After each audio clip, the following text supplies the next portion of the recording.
नमस्कार फ्रेंड्स। गोपा अष्टमी 1 नवंबर को है। इस दिन कथा भी जरूर सुननी चाहिए और गाय का अभिषेक भी करना चाहिए। गौ माता का अभिषेक पूजा विधि डिस्क्रिप्शन पर लिंक पर जाकर आप देख सकते हैं। इस वीडियो में हम आपको गोपा अष्टमी की कथा सुना रहे हैं मित्रों। गोपा अष्टमी पर्व बहुत ही पुण्यदायक पर्व होता है। इस दिन भगवान कृष्ण गौ माता की पूजा की जाती है। हिंदू धर्म में गाय का स्थान माता के तुल्य माना जाता है। भगवान कृष्ण गौ माता की पूजा इस दिन अवश्य ही करनी चाहिए। पुराणों में इस बात की पुष्टि है कि भगवान श्री कृष्ण और उनके भाई बलराम दोनों ही बचपन से गोकुल में ग्वालों की तरह जीते थे। ग्वाल बाल के साथ खेलते थे। ग्वालों के साथ ही वे पलकर बड़े हुए। कृष्ण और बलराम को भी गाय की सेवा रक्षा का प्रशिक्षण दिया गया था। गोपाष्टमी के दिन भगवान श्री कृष्ण और बलदाऊ जी की भी पूजा विधि विधान से करनी चाहिए और इस दिन कथा भी अवश्य ही सुननी चाहिए। 1 नवंबर को दोपहर 1:11 पर अष्टमी तिथि शुरू हो जाएगी और अष्टमी तिथि समाप्त 1 नवंबर को रात को 11:04 पर होगी। गाय का महत्व हिंदू धर्म में बहुत अधिक है। गाय को माता बोला जाता है। एक बच्चा अपनी माता को जिस प्रकार प्यार करता है वैसे ही हिंदू धर्म में गाय को माता की तरह पूजा जाता है। गाय का दूध, गाय का घी, दही, छाछ, यहाँ तक कि गोमूत्र भी मनुष्य जाति के लिए स्वास्थ्य के लिए लाभदायक है। हम सबका कर्तव्य है गौ को रक्षा करना, गौ माता की सेवा करना। गौ माता की कथा इस प्रकार है जो गोपाष्टमी पर्व पर अवश्य ही सुननी चाहिए।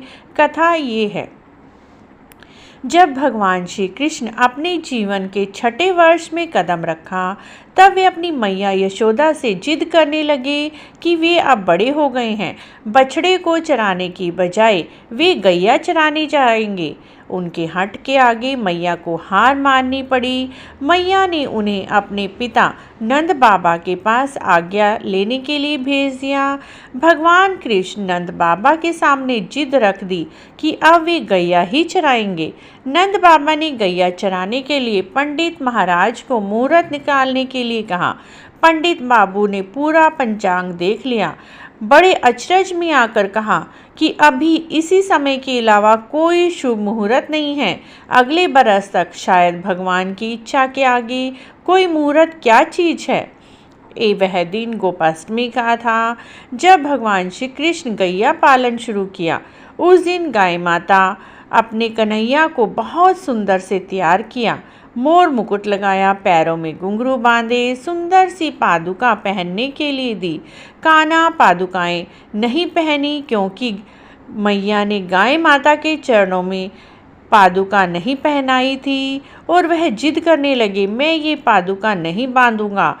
मैया ने देख भावुक हो जाती है और भगवान श्री कृष्ण बिना पैरों में कुछ पहने अपनी गैया को चारण के लिए ले जाते हैं। इस प्रकार कार्तिक शुक्ल पक्ष के दिन गोपाष्टमी मनाई जाती है। यह अष्टमी का दिन होता है, इसीलिए इसे गोपा अष्टमी का नाम दिया जाता है। भगवान श्री कृष्ण जी के जीवन में गौ का महत्व बहुत अधिक था। गौ सेवा के कारण ही इंद्र ने उनका नाम गोविंद रखा था। उन्होंने गाय के महत्व को सभी के सामने रखा। स्वयं भगवान ने गौ माता की सेवा की। इसीलिए मित्रों गोप अष्टमी का यह पर्व भारत में बड़े ही धूमधाम से मनाया जाता है। इस दिन हम सबको भी गौ माता की पूजा करनी चाहिए।